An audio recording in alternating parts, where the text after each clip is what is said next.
3 आनाको घरको मूल्यमा 4 आनामा बनेको घर, दुईटासम्म कार आरामले पार्किङ गर्न सकिने पार्किङ भएको, खानेपानीको सुविधा भएको, सार्वजनिक बस चल्ने बाटोदेखिबाट नजिकै टिकाथलीमा रहेको यस्तो आकर्षक घर, दक्षिण मोडा फर्किएको 13 फिटे बाटोको एक्सेसमा रहेको, ग्राउन्ड फ्लोरमा पनि यस्तो आकर्षक फिनिसिङ सहितको रहेको। ग्राउन्ड फ्लोरमा चाहिँ तपाईँले एउटा किचन, एउटा लिभिङ, दुईटा बेडरुम रहेका छन् भने एउटा बेडरुममा अट्याच बाथरुम सहितको रहेको, भर्याङको पार्टमा ग्रेनाइट लगाएको, साइडमा पनि काठको पार्केटिङ गरिएको, स्टिलको रेलिङ भएको यो घर तपाईँले फर्स्ट फ्लोरमा आएपछि भने यो पाउनुभयो एकदमै स्पेसियस लिभिङ रुम पाउनुभयो भने तपाईँले लिभिङ रुममा चाहिँ टिभी क्याबिनेट, फल सिलिङ, पार्केटिङ सहितको रहेको छ भने सँगै तपाईँले 3टा बेडरुमहरू रहेका छन् भने तपाईँले एउटा बेडरुममा चाहिँ अट्याच बाथरुम सहितको रहेको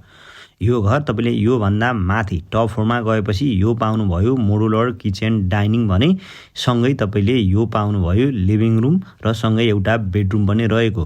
हजुरले ग्राउन्ड फ्लोर भाडामा दिएर माथि आउ बस्नेमा 2टा लिभिङ, एउटा किचन र 4वटा बेडरुम रहेको, छतको हिस्सा पनि एकदमै ठुलो रहेको, वरिपरि बस्ती बसेको एकदमै सुव्यवस्थित ठाउँ टिकाथलीमा रहेको यो घरको बारेमा थप जानकारी लिन चाहनुहुन्छ र साइट भिजिट गर्न चाहनुहुन्छ भने तत्कालै स्क्रिनमा रहेको नम्बरमा सम्पर्क गर्न सक्नुहुनेछ। हस् त, धन्यवाद।